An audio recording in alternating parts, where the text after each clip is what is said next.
Saya ambilkan contoh ya, paling gampang. Antum kalau terlalu lama duduk dan saya terlalu lama duduk.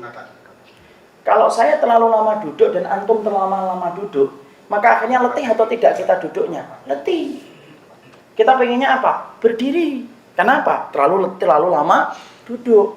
Sama, kalau antum terlalu lama berdiri, kalau anak dan antum terlalu lama berdiri, maka kemudian kita letih ketika terlalu lama berdiri dan pengennya apa? Duduk. Sebagaimana kalau antum coba sekali-kali naik itu kemudian kereta dari Bekasi ke Jakarta pagi hari, Masya Allah itu kayak dendeng itu. Itu kalau kemudian kita berdiri, apa yang terjadi? Masya Allah, berdiri itu Allah berat banget itu. Sampai kemudian melihat tempat duduk itu nikmat, betul ya Allah, Masya Allah, enak kapan duduk itu ya. Setiap ada orang gerakin tas kita langsung mendekat gitu. Menyangka bahwasanya nanti dia berdiri, lalu kita menempati tempat duduknya. Ternyata cuma gerakin tas tidur lagi. Kenapa tempat duduk itu akhirnya nikmat untuk kemudian kita lihat? Karena antum terlalu lama berdiri. Akhirnya menikmati tempat duduk itu nikmat atau tidak nikmat? Nikmat.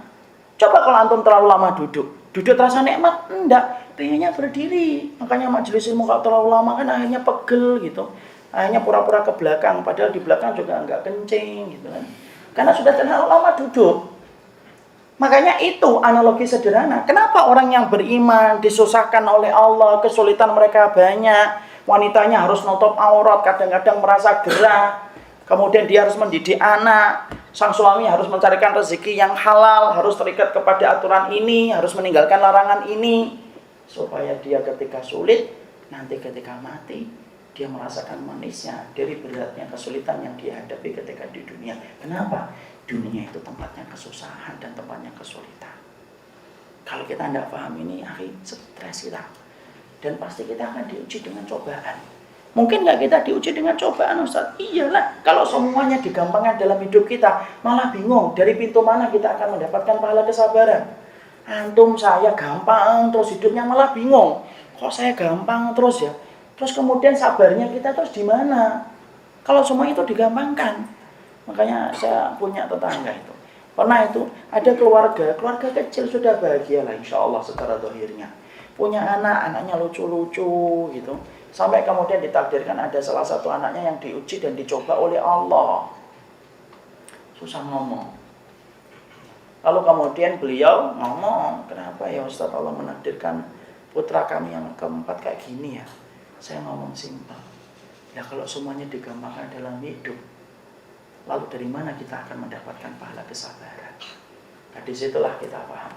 Itulah yang namanya dunia. Tempatnya kesulitan. Tempatnya berbagai macam ujian. Makanya kalau tiba-tiba tersapa dengan ujian, sabar. Bukan karena Allah benci sama kita, tapi Allah memberikan kesulitan itu untuk menyelaraskan sifatnya dunia, bahwasanya dunia itu adalah kesulitan bagi orang yang beriman. Makanya Nabi, kan saya sering berulang-ulang kan ngomong ya, Rasul itu ujiannya paling berat, ikhwan. Sakitnya Nabi 2 kali sakitnya kita. Dan Nabi sakratul mautnya itu berat. Maaf ya kalau ada yang mengatakan, Ustaz, ada yang berkata Nabi tidak pernah merasakan sakratul maut. Salah. Nabi merasakan sakratul maut.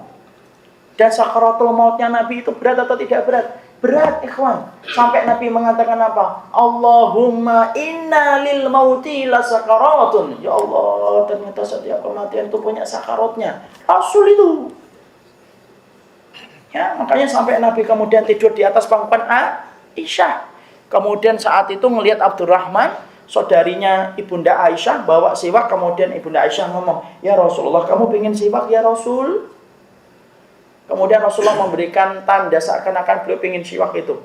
Kemudian diambilkan siwak itu, kemudian dijadikan siwak itu oleh Ibunda Aisyah, lalu kemudian dipegangkan tangannya, kemudian Rasulullah bersiwak. Saking lemahnya tangan Nabi, maka Rasulullah tidak mampu mengangkat tangannya. Itu Rasulullah ketika akan meninggal dunia. Makanya sampai Ibunda Fatimah ketika masuk, dia nangis karena tidak tega melihat kondisinya Rasulullah ketika sakaratul maut itu.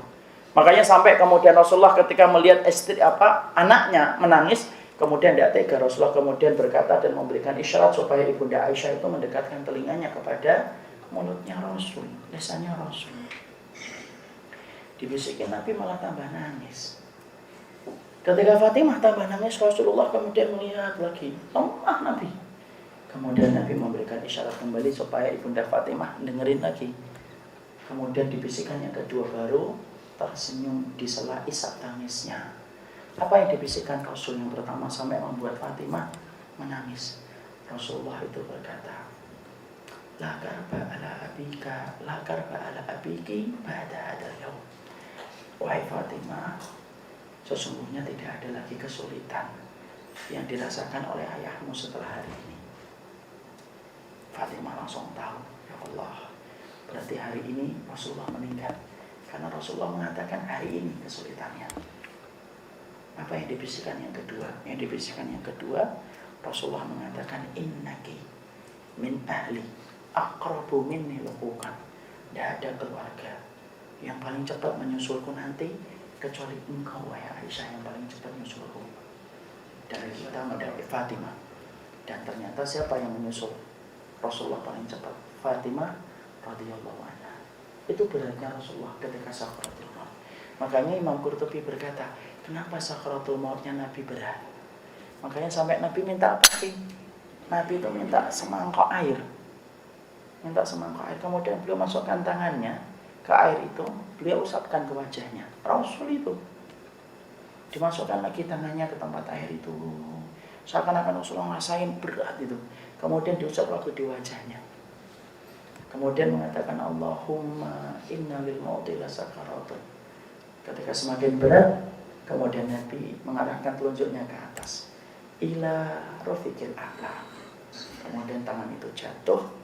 Disitulah tumpah air mata Aisyah, gelap kota Madinah. Dan kemudian Imam Qurtubi cerita, kenapa Nabi dijadikan 2 kali kematiannya, dijadikan 2 kali sakitnya ketika sakaratul maut. Imam Qurtubi menjawab secara bagus. Karena Allah ingin memberikan puncak ujian kepada Rasul di dunia, supaya Nabi merasakan puncak kenikmatan di surga. Makanya pemimpin penduduk surga itu siapa? Rasulullah Muhammad bin Abdullah. Itu ujian orang beriman.